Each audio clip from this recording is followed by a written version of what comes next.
Slurpdy-diddly-doo. Today I've got another tutorial for you guys for Serum, Serum 2, and we're going to be making some nice foghorny, low, rumbling, kind of nice spectral texture bass lead thing.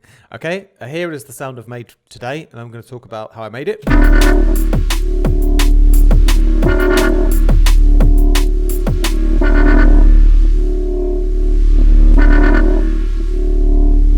It's called Submerged. It's got a great little twist at the start, and that can be changed actually with this shift here. But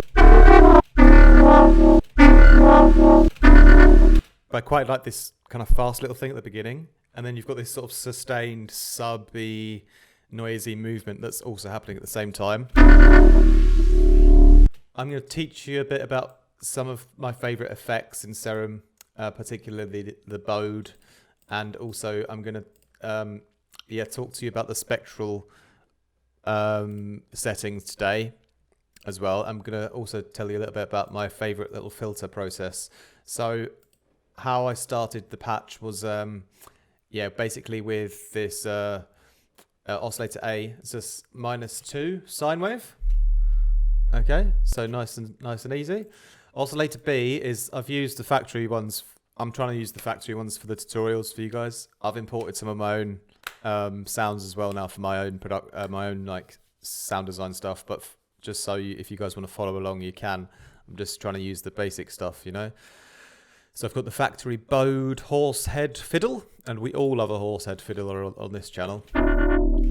And so what I like about the spectral mode is a lot of things, but particularly it opens up the spectral modulation setting, you know? So that's something that's quite unique about the spectral mode that sometimes makes it a little bit even more... It opens up another field of opportunities outside of the granular generator, you know? Because the granulated generator is great. But the spectral... Yeah, it has these extra modes down here, like these extra folders of, you know, ways you can shape the sound. So it's great. So on the spectral mode, with my Horsehead Fiddle, I go on the manual mode here, and then then basically you have the option of the position, and then you can create a filter if you want. But I haven't made a filter, and the position's actually right at the beginning here. And I've got these two modes on, right? So I've got the shift and the gate. Firstly, what I do is I run the spectral sound through into the sine wave with the PD from B. And that's up here at 58%. So that's feeding the spectral sound into the sine wave. That's the first part. And then the next thing I do, though, is, as you saw, I use the gate mode on this setting over here. And the gate mode is cool. It kind of just completely changes the spectral waveform, essentially, and it kind of takes away a lot of frequencies, takes away some high end. It just sounds quite good. I've put some modulation on it, because if you don't have that,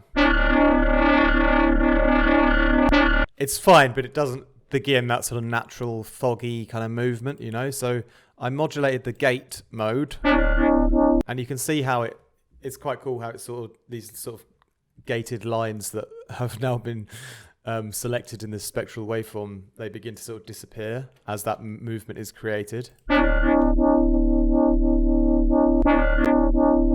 So yeah, very unique way of getting a movement going on.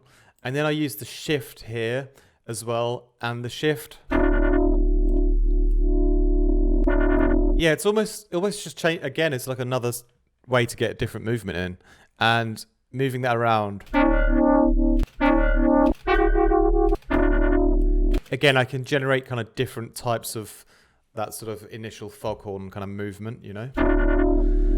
So yeah, I'm not going to sit here and tell you I'm an expert, and you can probably just read the manual to know exactly what it is that the gate mode does and exactly what the shift mode does. I mean, I'm very interested in knowing exactly how they work, don't get me wrong, but I just haven't had time to go into the science of it yet, you know. But all I will say is that they're two very different ways of getting movement in, and it's very unique to the spectral folder in Serum, and I like that.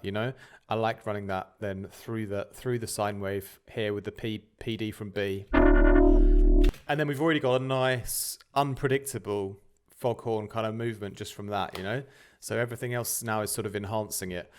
So I next put in a sub bass, and it's kind of like the same range as my sub down here, but the reason I wanted to have it on was so I could do a bit of FM from the sub on here as well.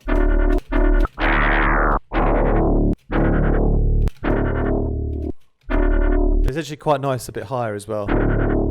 But for this sound, I left about 14%, and it just starts to growl up the sort of harmonics of the sub bass a bit. Like, it gives you these slightly higher overtones, quite subtle, but it works. Yeah, you could sort of decide whether you want to leave the actual sub oscillator on or off.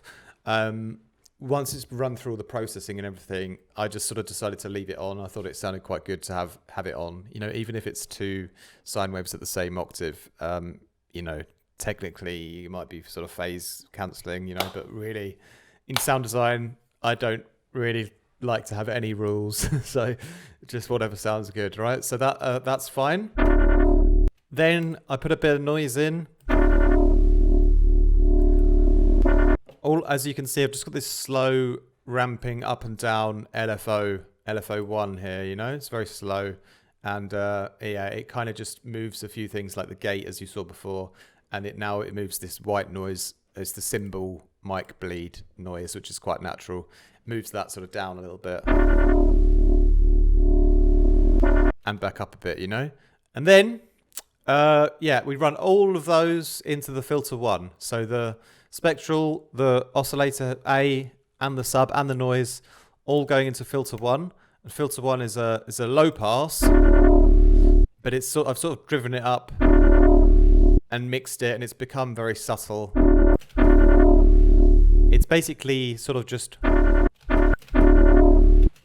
as you see from the shape, it's sort of just driving everything up a bit, shelving off a tiny bit of high end, and giving a little sort of boost just before that high shelf happens. And there's all this sort of movement on with the cutoff as well. It's a subtle one, but mostly the drive is just sort of pumping it all up in volume a bit, But yeah, I like to do like a simple filter first, like either a low pass or a notch, kind of depending on the sound.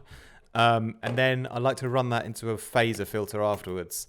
And so I run it all through, set the output of filter 1 to filter 2, and then filter 2, I go on the flanges folder, and I just sort of recently, once I've done my first filter, I'll have a little go with the phaser or the flanger ones, and I'll just run through a bunch of those and see what kind of works.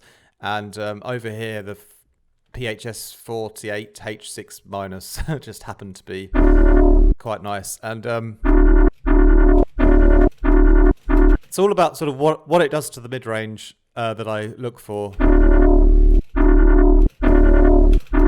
Yeah, I felt like I had a nice balancing effect on the mid-range, and I've just mixed it in a little bit, really, because it takes out a lot of high end.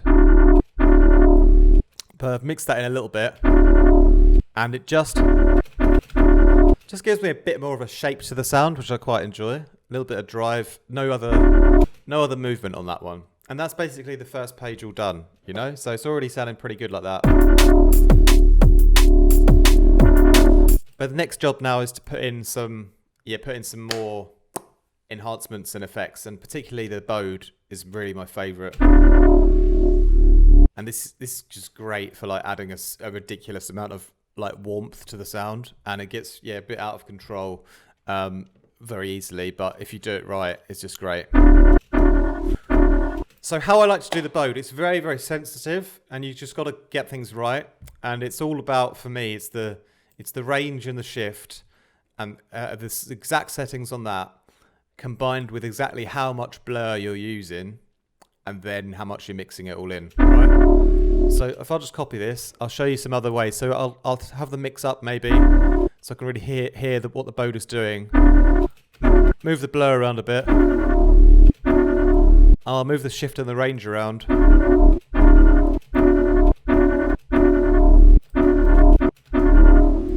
And you'll hear it start to like place these new sort of harmonics or stereo sort of information in different parts of the sound.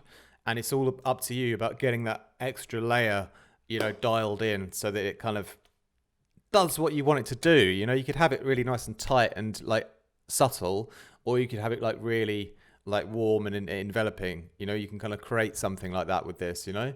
So I've created this. Yeah, it really brings out the sort of low mid-range, like it really sort of widens it all out, you know, it's really lovely. Then I use the hyper dimension. My goal for this is that I just throw on the hyper and the dimension and I see if they respond well. The hyper has a bit of a 50-50 effect for me, you know. Sometimes it goes over phasey and it doesn't really work so well. So on this one it didn't work so great, but the dimension usually always works. If you want just a little bit of extra stereo sort of reverb almost, you know. So yeah, got that dimension going on. Then we got the low high splitter doing the high end distortion. And what have I done here? I've just sort of deleted it. Yeah, I just put distortion on the high end only. Obviously it makes quite a big difference. And here it's all about how you're bringing up that high-end character, you know, that sort of high mid-range treble and high-end, like how are you bringing it up? Like how is it going to sound when you distort it? So that's where you just got to be very selective on which distortion color you use, because the different colors will always have a different effect, like on every different sound. So you just got to sort of find, you know, there'll be certain colors that often work well, like the diode 2 often works well. The overdrive works well often, you know, but each sound's got its own different needs, you know, so you can color things differently. And this one, the asymmetric worked great. And it's mixed in as well. So driven up and then mixed in. Also, you've got to be careful because sometimes when you mix in the distortion, it won't sound that great when it's sort of, yeah, the sort of, you might get a bit of phase cancellation again when that happens. So sometimes you want the mix all the way up and just drive it a little bit, depending on the sound. And sometimes you can get away with having the drive up really high and then mixing it back as on like a parallel, you know? But the parallel distortion, as I mentioned, it works well a lot of the time, but sometimes it won't work. And then you've got to do it just drive, okay? Otherwise you'll get this noticeable like sort of power loss in the sound, right? Next we've got the chorus. This usually always works well, doing what a chorus does, but it does weaken the sound a little bit. I've just mixed it in a bit here, so it actually sort of starts off and it just mixes up a bit after that initial sort of foghorn movement. That frog in the pan, foghorn movement, you know. Here's where I do my special power, which is my special convolution reverbs. I love these, and if you haven't seen, I made a video a while ago where I created my own convolution reverbs. I made 10 here. I resampled some Foley sounds through the Space Blender to create some like otherworldly reverb, short reverb textures, and I imported those samples into Serum. And if you guys want those, they're all really good. There's only 10 of them, but they are great. They work quite well. I usually always find one of the 10 is a perfect fit for the sound. And I put these on my Patreon as a free download, I think, or maybe for the free members. I can't remember, but check it out on Patreon if you want that little mini convolution pack, and you can just load it straight into Serum. And basically, if you have the mix up high, let me go back and just copy this again. So I'll turn the mix up high, and I'll just run through the convolutions. What you'll find is some of them will be like really over distorted because the convolver tends to over distort quickly. But some of them won't, and some of them will work really, really well. And then once you've got one that works well, like here, the drill worked nicely. The great thing about the Serum unit here is you can just keep messing around with the size and the tone until you basically find like a nice like length for the convolution and like sort of priority if it wants a bit more to be a bit damper or a bit brighter, and you sort of blend that in with your original, you know? But yeah, I mix it, once I sort of hear it sounds good high, I'll mix it off a bit. So just at 9% here. But to me, that sounds great. And then I got the EQ as well here. This is bit of balancing out, bit of high shelf boost, bit of low shelf ducking. Just because that's kind of what the sound needed. And then you've just got a tiny bit of filter at the end, and it's just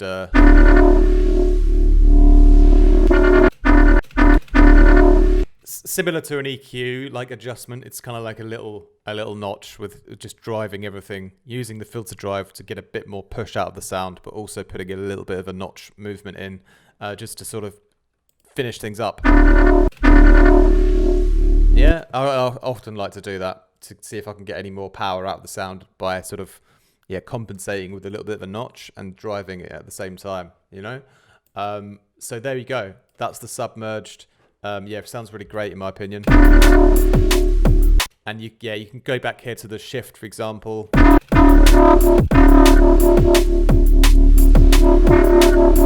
And like create sort of different movements using that, which is great because that's like a sort of modulation tactic that's specific to the spectral part of Serum, you know, so that's quite interesting. I thought I wanted to share that with you guys today.